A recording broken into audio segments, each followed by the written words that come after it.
शहर हमेशा एक जैसा दिखता है। उसी भीड़ की आवाज़ें, वही रोशनी, वही भाग-दौड़। लेकिन कुछ लोग हमारी ज़िंदगी में आते ही इस शहर को अलग बना देते हैं। विवान उन लोगों में से था जो बाहर से बिल्कुल साधारण दिखते हैं।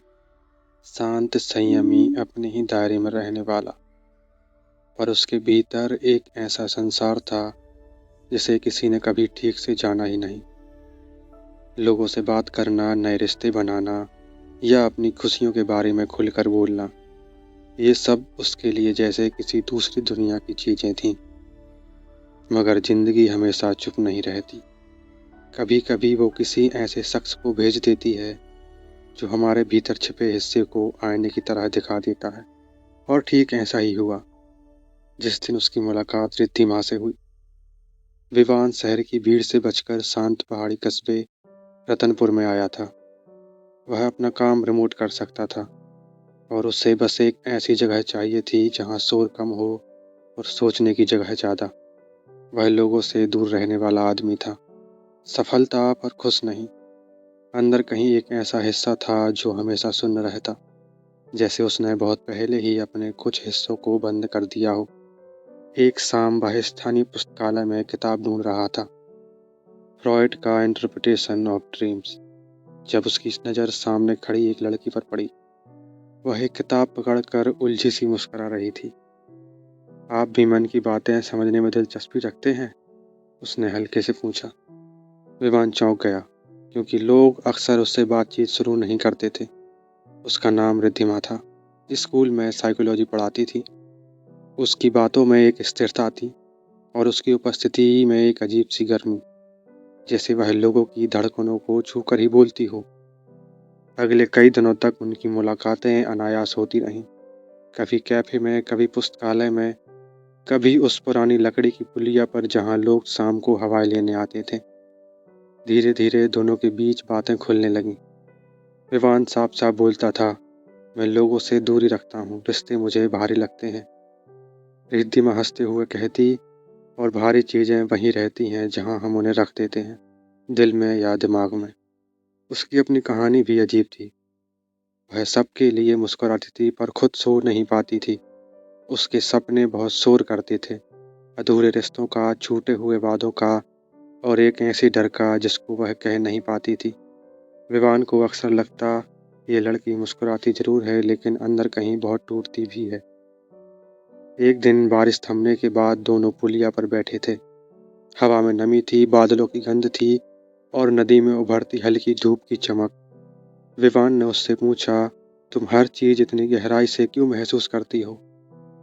रिद्धिमा ने कुछ देर आसमान को देखा, फिर कहा, क्योंकि जब जिंदगी आपको सतह पर धोखा देती है तो आप गहराई में उतरना सीख जाते हो।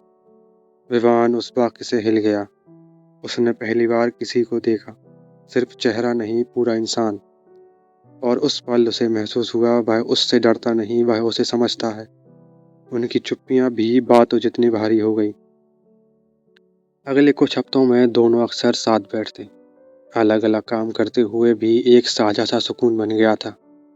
एक रात जब वे शहर के पुराने पेड़ के नीचे बैठे थे, रिद्धिमा अचानक बोली, तुम हर बात घुट कर रखती हो विवान, किससे लड़ रहे हो? विवान ने पहली बार नजरें नहीं चुराई। खुद से। मैं रिश्तों में अपने हिस्से खोता जाता हूँ, इसलिए दूर रहता हूँ। रिद्धिमा ने उसका हाथ पकड़ा नहीं, बस पास खिसक कर बैठी और धीरे से कहा, कभी कभी टूटे हुए लोग ही एक दूसरे को सबसे सदी हुई तरह से पकड़ते हैं। उसकी आंखों में कोई दया नहीं थी, बल्कि समझ थी। और यही समझ सबसे खतरनाक थी, क्योंकि वही दिलों को खोलती है। उस रात दोनों घर जरा देर से लौटे। एक अजीब सी गर्मी, एक अनकहा सा रिश्ता उनके बीच बसने लगा था। अगले हफ्ते विवान ने रिद्धिमा को कैफे में बुलाया। कई दिनों से वह एक बात कहना चाहता था, जो वह खुद भी ठीक से समझ नहीं पाया था। लेकिन रिद्धिमा आई ही नहीं। उसकी जगह कैफे के मालिक ने कहा, वो आज शहर छोड़कर चली गई, कुछ जरूरी था। विवान का चेहरा उतर गया। उसके सीने में कुछ अजीब सा दब गया। शाम को पुलिया पर वह अकेला बैठा था। हवा पहले जैसी नहीं थी, नदी भी शांत नहीं लग रही थी। उसने फ़ोन निकाला लेकिन कोई मैसेज नहीं था। पर जब वह उठने लगा, पुलिया पर उसके पास एक बहुत छोटा कागज़ उड़कर आया, बारिश की बूंदों से भीगा हुआ। उस पर बस 2 लाइनें लिखी थीं। कुछ रिश्ते 2 लोगों के बीच नहीं होते, वे 2 अकेलियों की जगह के बीच होते हैं। नीचे नाम नहीं था पर लिखावट उसी की थी। विवान ने कागज़ मोड़ा नहीं, उसने बस उसे अपनी जेब में रख लिया। वक्त बीतता गया और रतनपुर की शामें वहीं रहीं। बस विवान थोड़ा अलग हो गया। वह ज़्यादा बोलने लगा, अपने दिलों को खुलकर जीने लगा, लोगों से डरना कम कर दिया और अपनी चुप्पियों को सजा की तरह नहीं, आराम की तरह लेने लगा। एक शाम जब वह पुलिया पर बैठा नदी को देख रहा था, उसे अचानक ख्याल आया, अगर रिद्धिमा वापस आ भी जाए तो क्या मैं उसे पहचान पाऊंगा?